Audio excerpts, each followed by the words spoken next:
All right. Hello, everyone. Welcome to another episode of the Managing Partners Podcast. This is Kevin Daisey here, always trying to bring you the best guest and best information. And today, I have the all-famous RJon Robins on the show. RJon, welcome.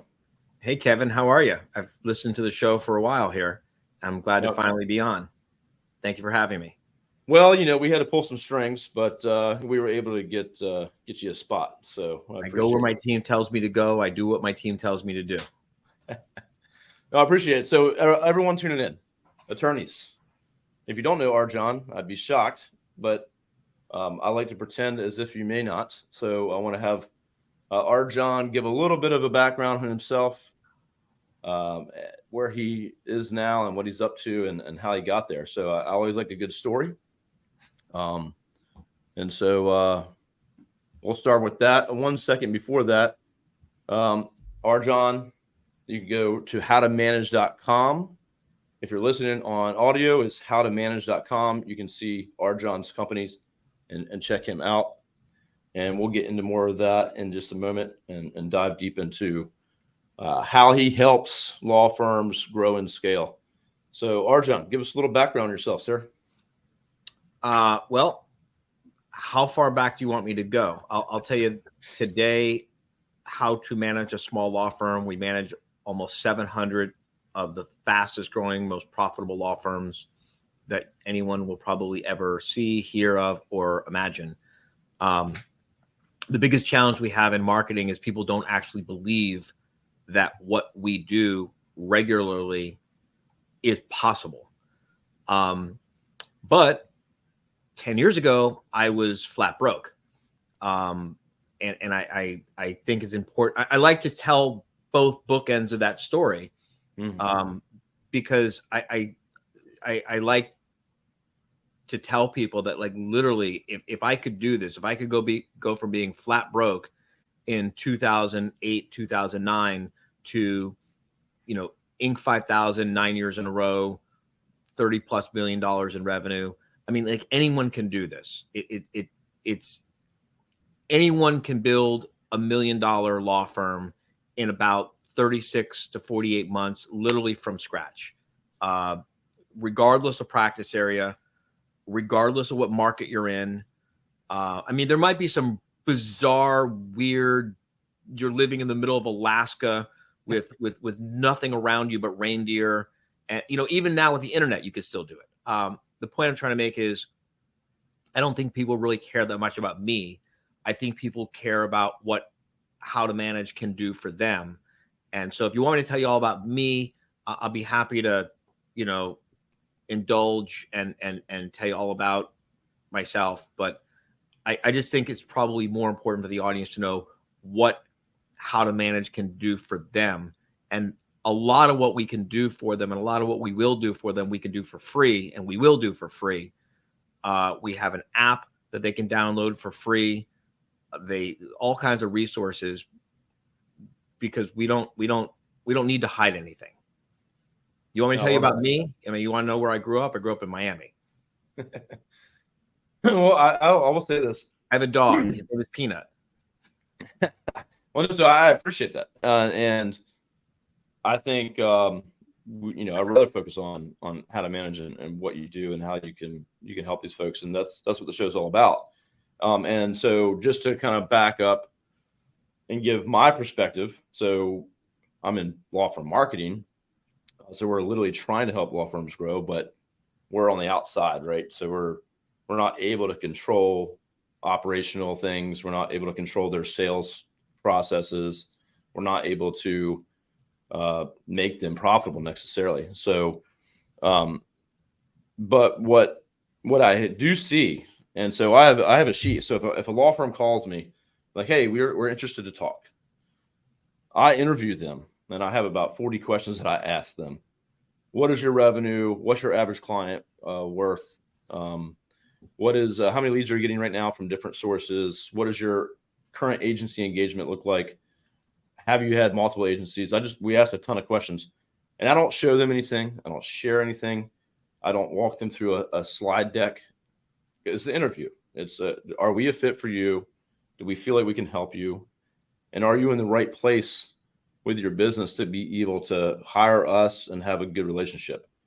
And so what I'm getting at is if those questions that they just pull them off the top of their heads, like they have financial reports that morning, I know, and I'll say, hey, are you part of any organizations like a mastermind or a group? And they're like, how to manage.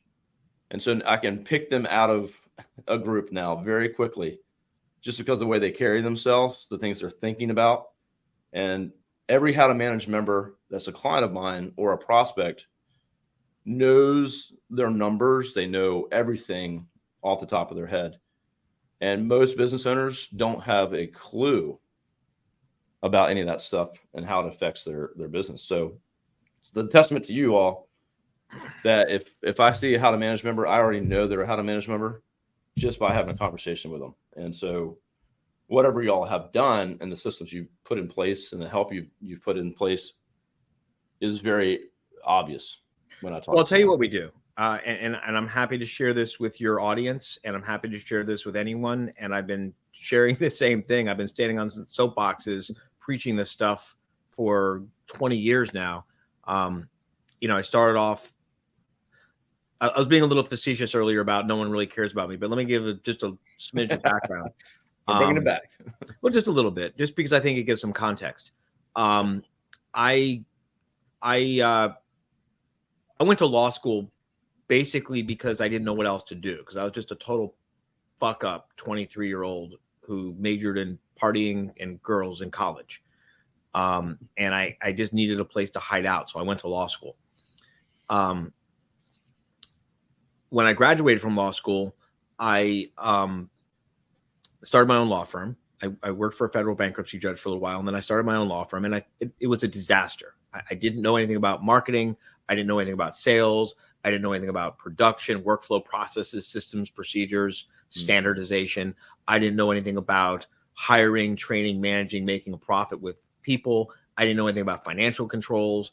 I didn't know anything about physical plant. And I didn't understand that a law firm is a business, right?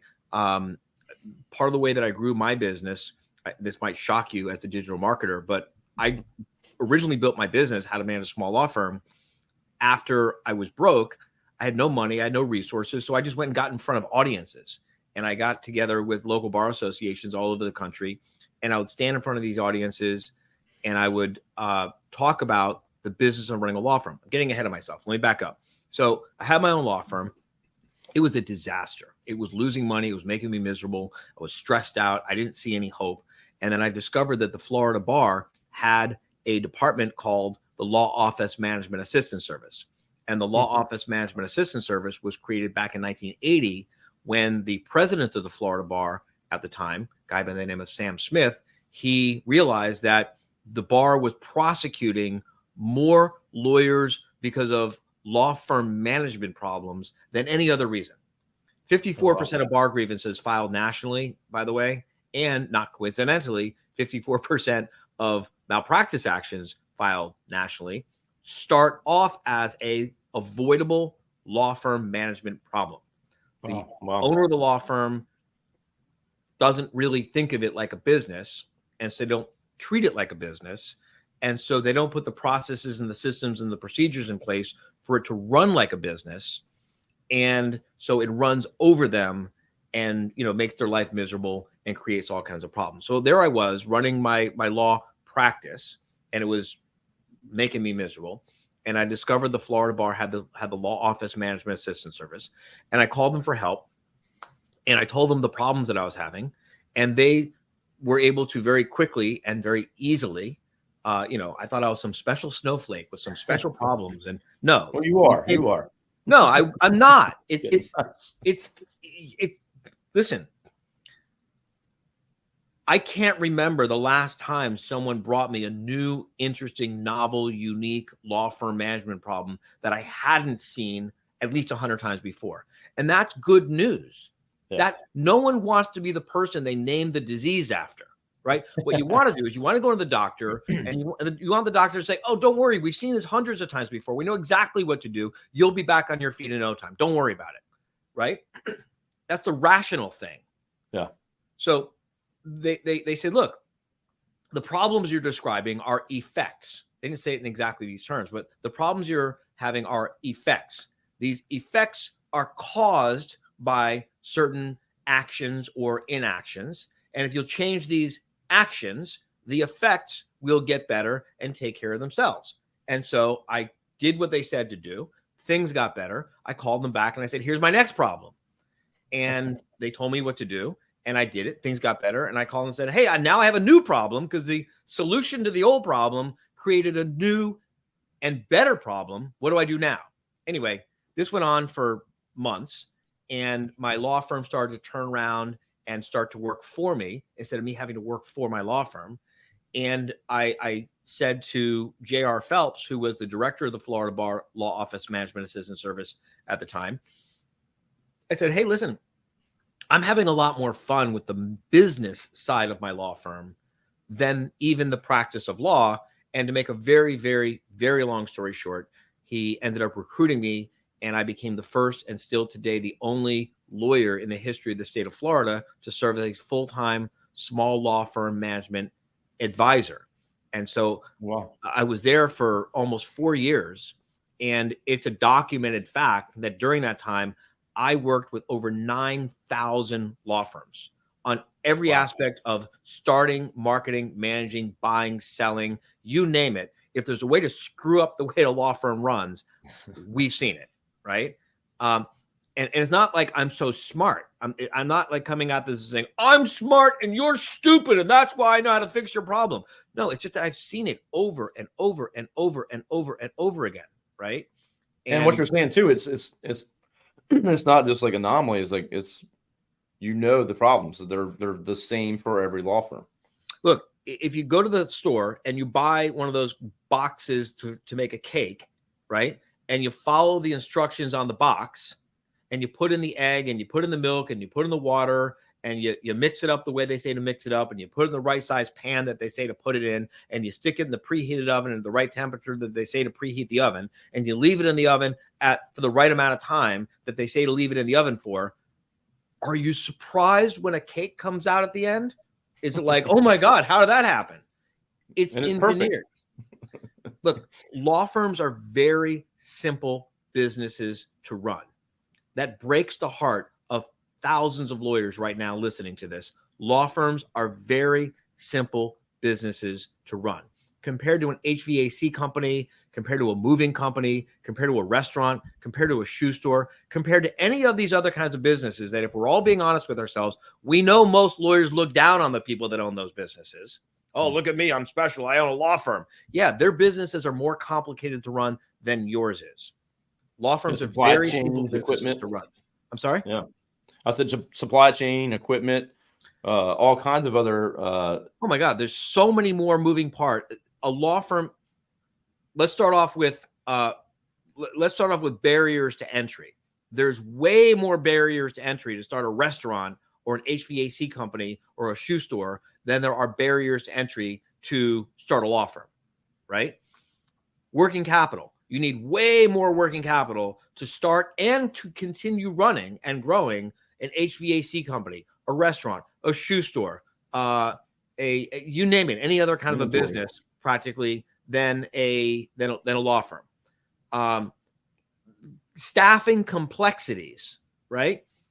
The risks you run running a moving company, the risks you run running a plumbing company that goes in and fixes people's plumbing, toilets in their house, the risks you run running a restaurant are way more dangerous and way more risky than the risks you run running a law firm. The profit margins of a law firm are, when it's run even badly, when you run a law firm even badly, the profit margins are so much higher than the profit margins of almost any other kind of a business you can imagine, that you can actually afford to run your business really badly with a law firm and it's still you get by, which is why more lawyers think that they're doing okay. Anyway, the point I'm making is law firms are very simple businesses to run. You put the right things in place, you keep the right things maintained and going, you get amazing results.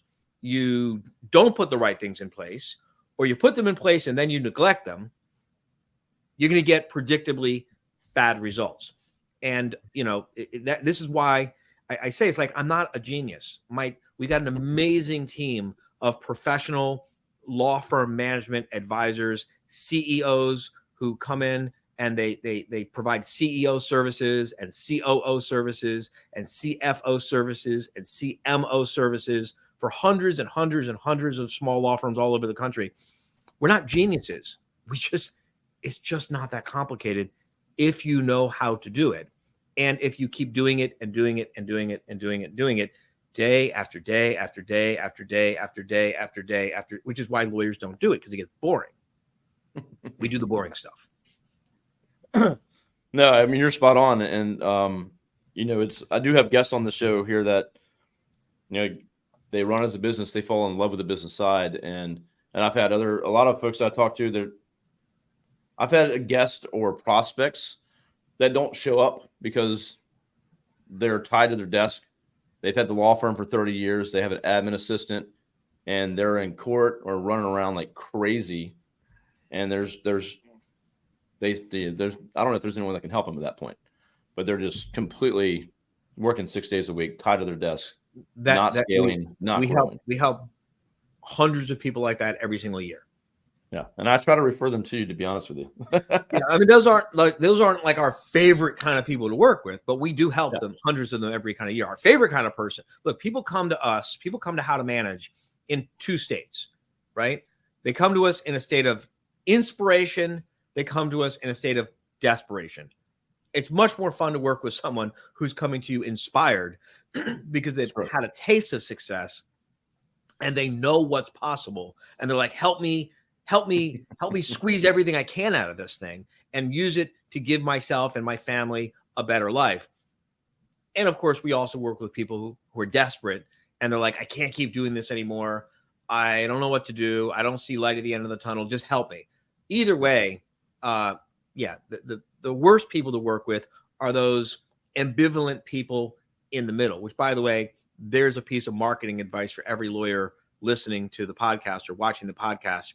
Your ideal clients are probably coming to you in a state of inspiration or a state of desperation. The ambivalent people in the middle will suck the profits out of your law firm and make you miserable. Yep, 100%. And that's the same for my kind of client. Like, it's hard for me to help someone in desperation, even though you want to, but this might not be possible for us to do. But you can help them. Why can't you help them in desperation? You how to manage.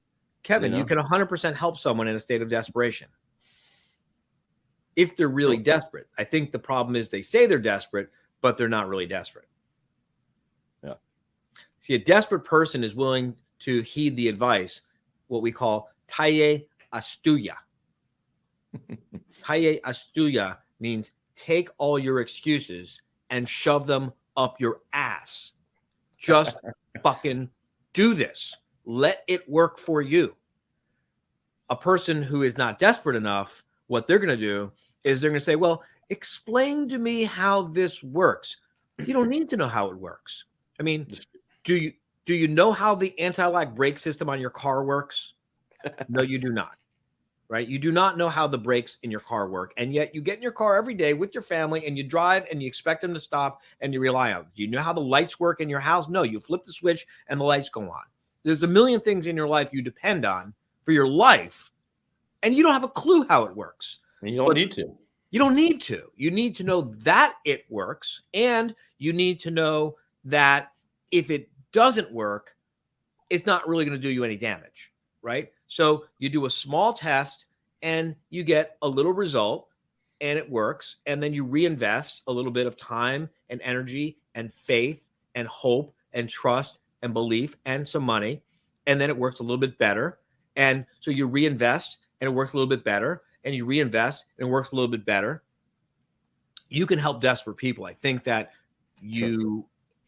when someone says they're desperate and they give you all those excuses, they're not really desperate. Yeah. Well, they become harder to work with, I think, in that state of mind that they're in, Well, that's the key to all of this is, really, if you boil it all down, how to manage a small law firm is primarily a personal development business for entrepreneurs who happen to own law firms. And that, I think, is really what sets us apart. And I'm pretty sure that, I guess we'll take bets on how long it takes before a bunch of people are out there saying that they're doing, mindset work or personal development for entrepreneurs, right? But that's what we do. We've always been a personal development business for entrepreneurs who own law firms.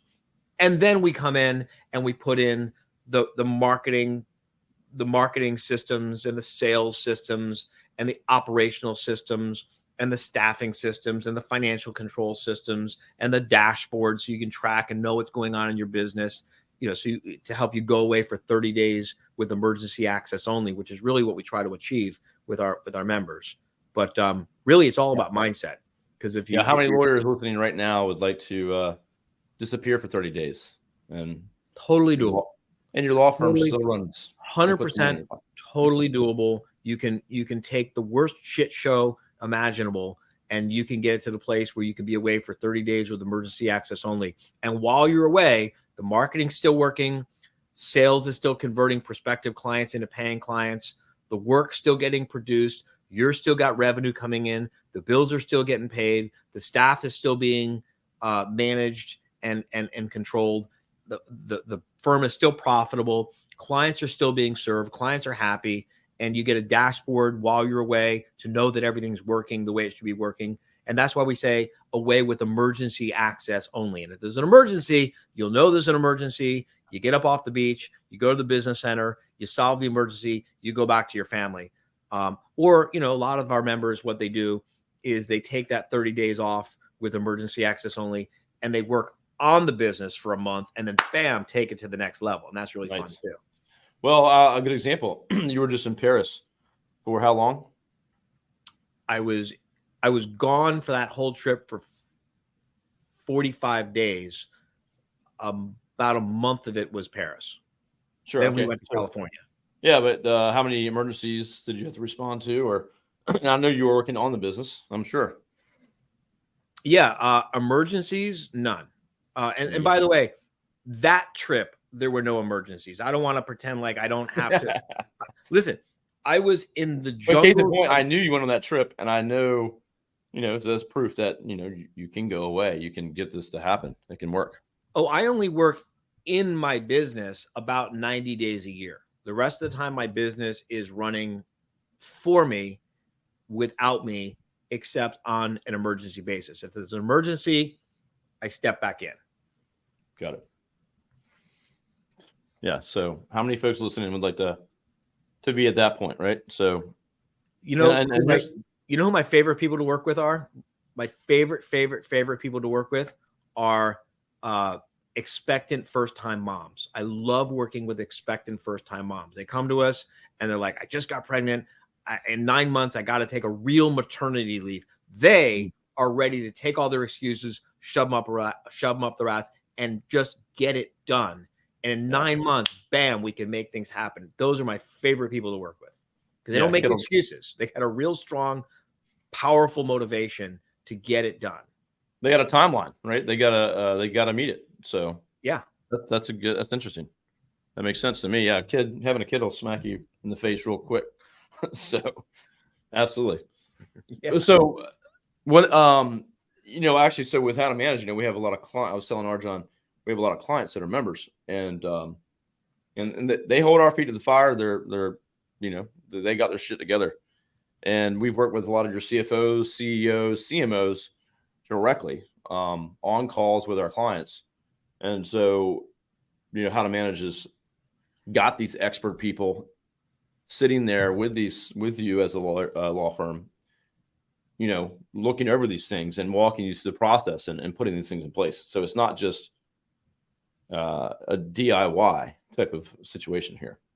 And we do have DIY solutions also, but I just want to say, because you're nice enough to have me on your podcast, so I'll give you a plug, which by the way, Kevin did not ask me to say this, but I will.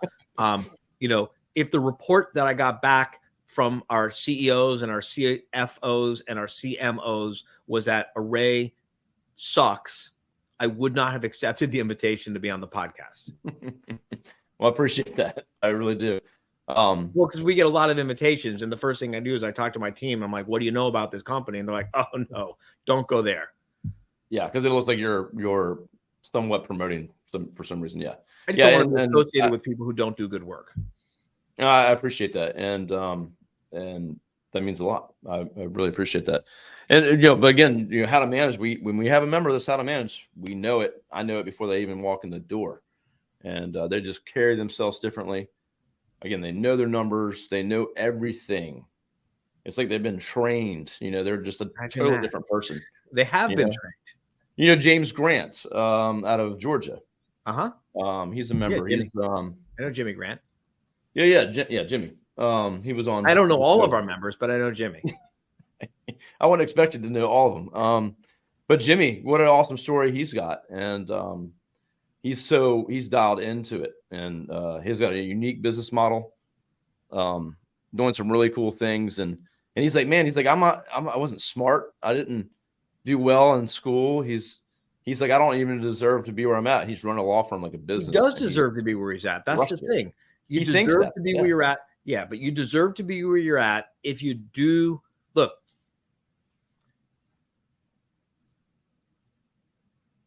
successful law firms are successful because the owners of successful law firms do the things that cause law firms to be successful. Unsuccessful law firms are unsuccessful because the owners of unsuccessful law firms either refuse to do the things that successful law firm owners do, or they do a bunch of dumb shit that causes their law firms to remain unsuccessful. Having a successful law firm has nothing to do with where you went to law school. It has nothing to do with how hard you work. It has nothing to do with how smart you are. It has nothing to do with, whether you were, the right race, or came from the right place, or you love a certain way, or it's got nothing to do with any of this stuff. It's very, very, very mechanical. And this breaks the heart of thousands and thousands of lawyers when they hear this. I love it. That's awesome right there. That is just the best thing I've heard all day. That is 100%. Like, that's it. And I think a lot of these lawyers are like, well, just do good work, put your head down, and the law firm will prosper. That's not what causes law firms to be successful. So I told you I built my business originally. So I was with the Florida Bar. I had worked with thousands and thousands and thousands of law firm owners. I mean, it's a documented fact in bar records. I was something of a well-known authority in a very small world of small law firm management. Then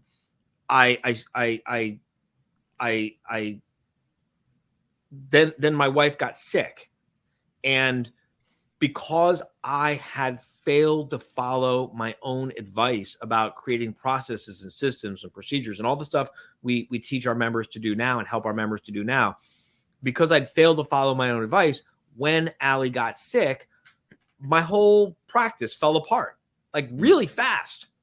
And we lost our house to foreclosure, and, we went broke, and, I mean, it was bad. Like, I literally was scraping up money to buy groceries some weeks, and that's not an exaggeration.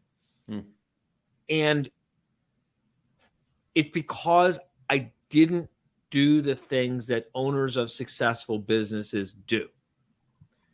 And I did the things that owners of unsuccessful businesses do. And then I went out and I got on the national CLE speaking tour. So Microsoft, LexisNexis, LawPay, Ruby Receptionist, they sponsored this national speaking tour.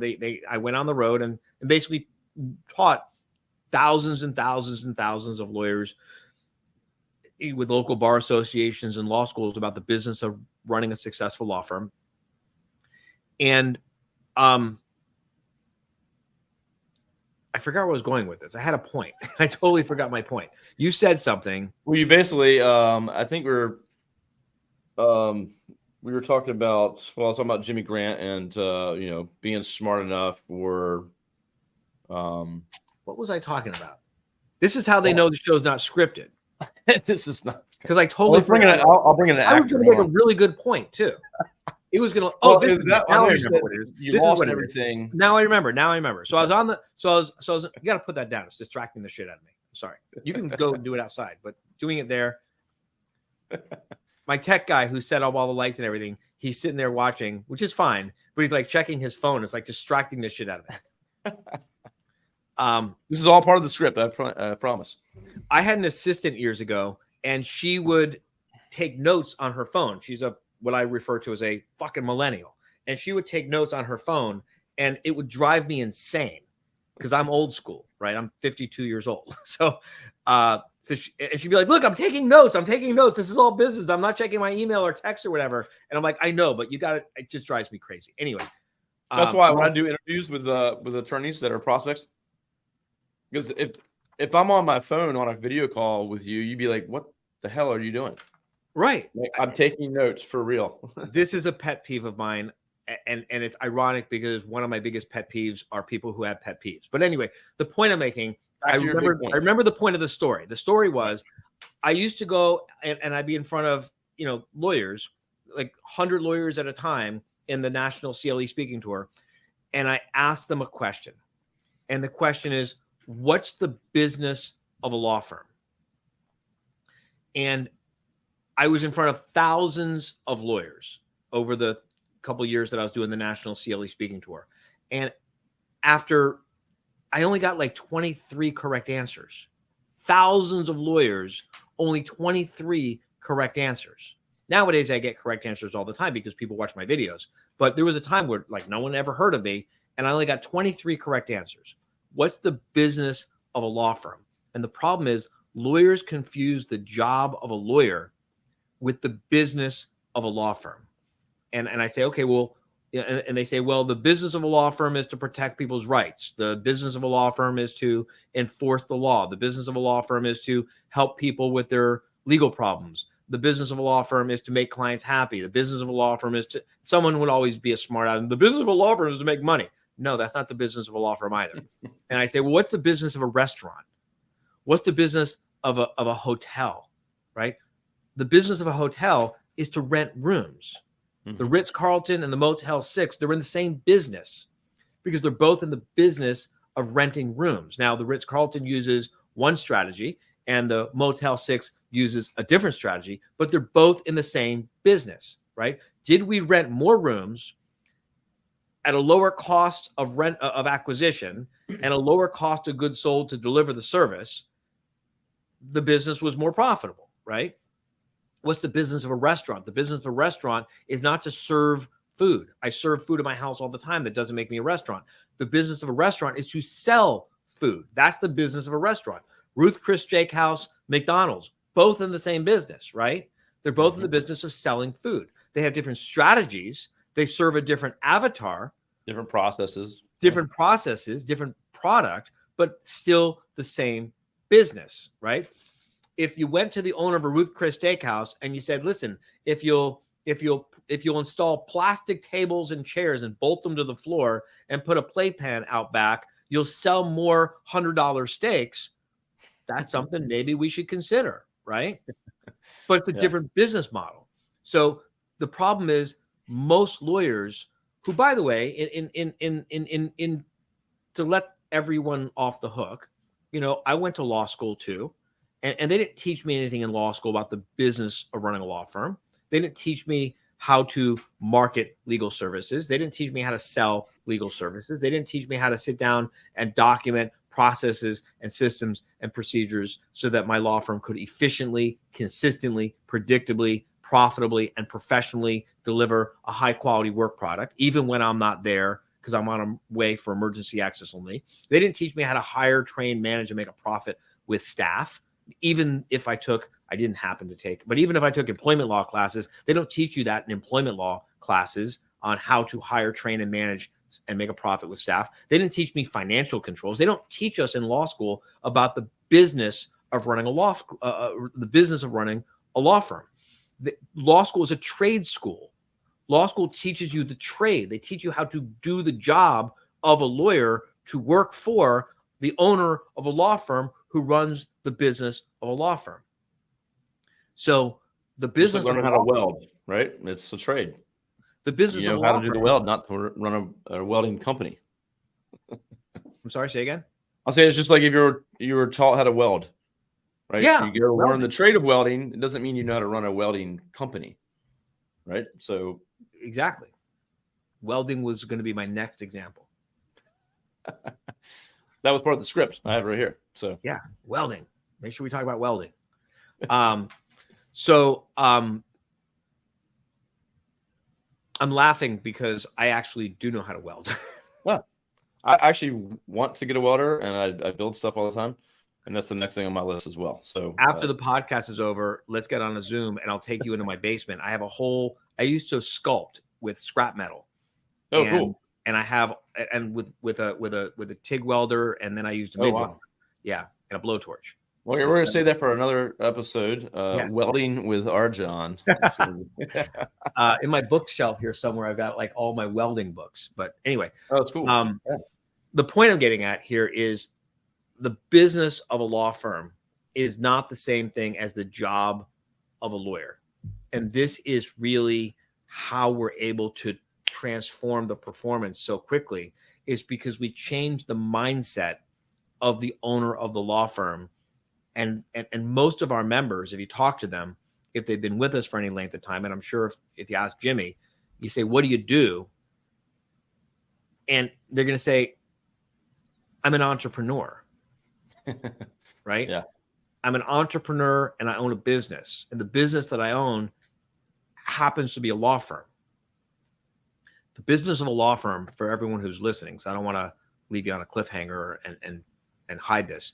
The business of the business of a law firm is to sell, deliver, and get paid for legal services. The business of a restaurant is to sell food. The business of a hotel is to rent rooms. The business of a law firm is to sell legal services and deliver, obviously. That's the business of the law firm. To do that, the owner of the restaurant needs to hire a chef or maybe a cook. To do that, the owner of the hotel needs to hire a desk clerk. They need to hire a maintenance person. They need to hire a housekeeping staff, right? The owner of the law firm has to hire a lawyer to work for the law firm to sit in the kitchen cooking up the services that get sold by the server in front of house. I'm obviously mixing up analogies to make the point here. I love it. And the sooner that everyone listening to this podcast can stop thinking of yourself as a lawyer and start thinking of yourself as being the owner of a business that sells legal services, shift your mindset, the sooner your law firm, I promise you, will start to be more profitable and start to work for you instead of you having to keep working for your law firm. Yeah, 100%. Here's one of the biggest things that I see with issues or mindset shift when I'm talking to lawyers. I've spoken to many lawyers that are in the understanding that it's unethical to scale or grow or market. It's referral only.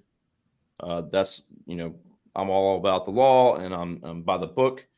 And so wait, but what are you I saying? asked them, like, Kevin, what are you saying? I feel like I lost track of this conversation. What are you saying? So sometimes I'm talking to attorneys that are in the mindset that they have integrity as a lawyer. They don't want to market. They don't want to grow because that's not the way they should be running a business. Can I speak like in RJon language? You can, yes. That's the dumbest fucking thing in the world. And I agree so with you. idiotically hypocritical and self-defeating and so completely fucking unprofessional. It's so unprofessional. Lawyers have an ethical obligation to market our services. If we give a shit about our profession, then we have an ethical obligation to market our services. And you have a professional responsibility to run your law firm profitably. It is unethical to run your law firm unprofitably. And it is our ethical professional responsibility to market our services. Because you know what? There's millions and millions of people out there, and I can prove this.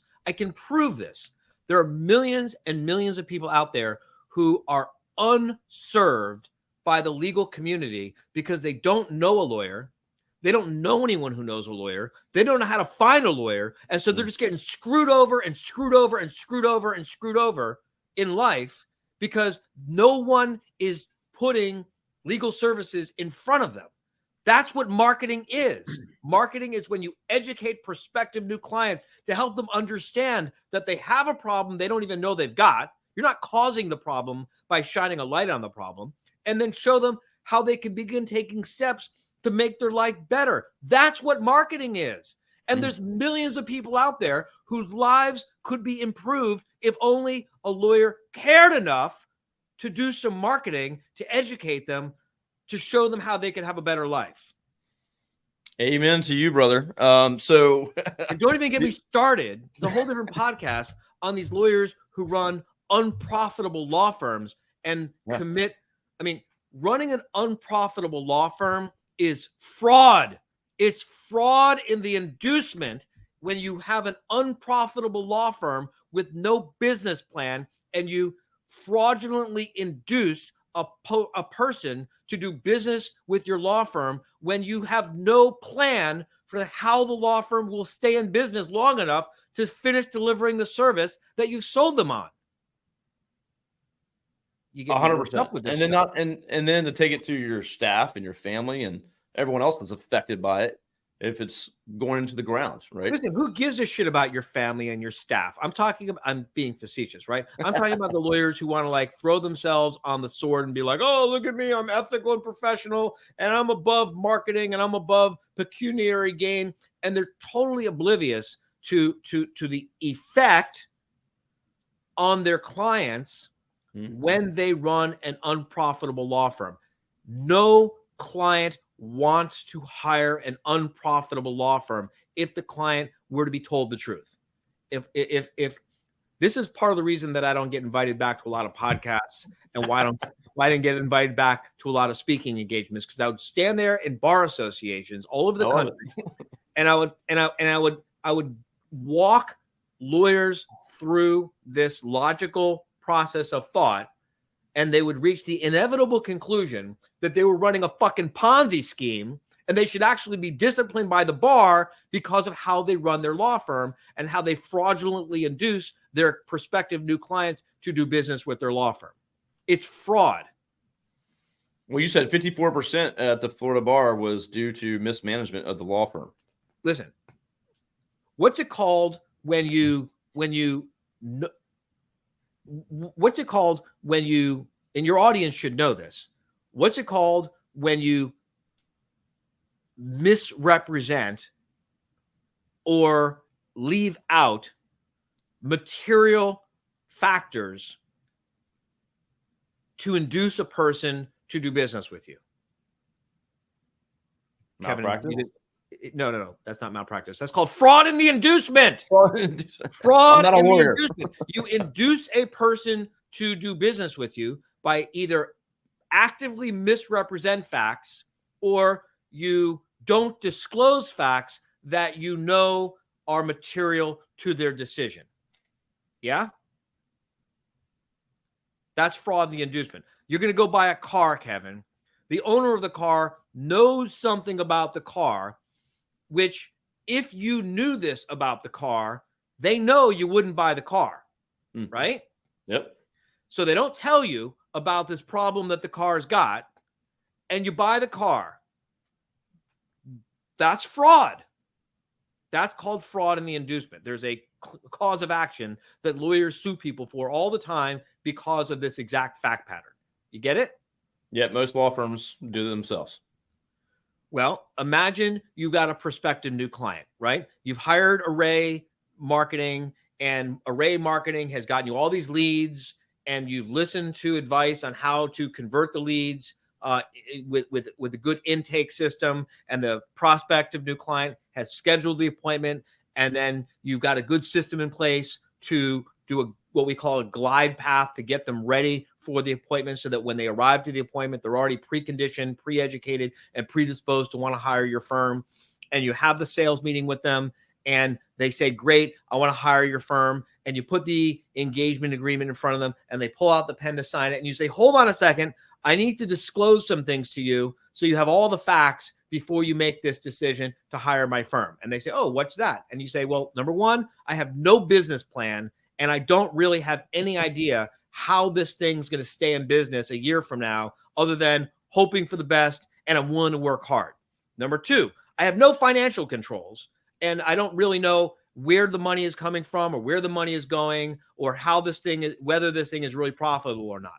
Number three, I have no documented processes, systems, or procedures, so that if something were to happen to me, I don't know how any of these services would get delivered to you. So, pretty much we just have to hope that I don't get hit by a bus.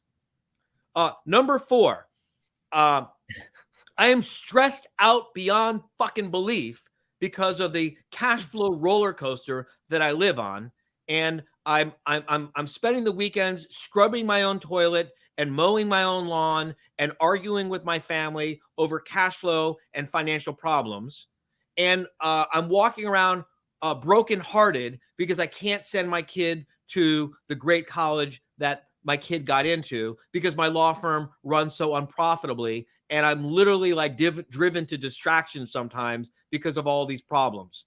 And I've got no standards that I can hold my staff to, and I've got no recruiting system in place, and who's going to hire that law firm? No one. Keep your mouth shut, have them sign the engagement agreement, knowing that if they knew the truth of what was really going on in your business, they wouldn't hire your firm. That's called fraud, the inducement. Anyway, this is what gets me not invited back to podcasts and not invited back to bar associations to do CLE talks, because I speak this truth. It's true. And this is when lawyers go around saying, it's unethical to market. It's unethical to run your law firm like a business. It's unethical not to run your law firm like a business, unless, of course, you are making disclosures to your clients, which I know you're not, because if you made the disclosures to your clients, no one would hire you. Spot on, and you're welcome now back. Now you've lost half of your audience. I'm sorry. They all tuned out and unfollowed your podcast. That's fine. You're speaking the truth, and I appreciate it.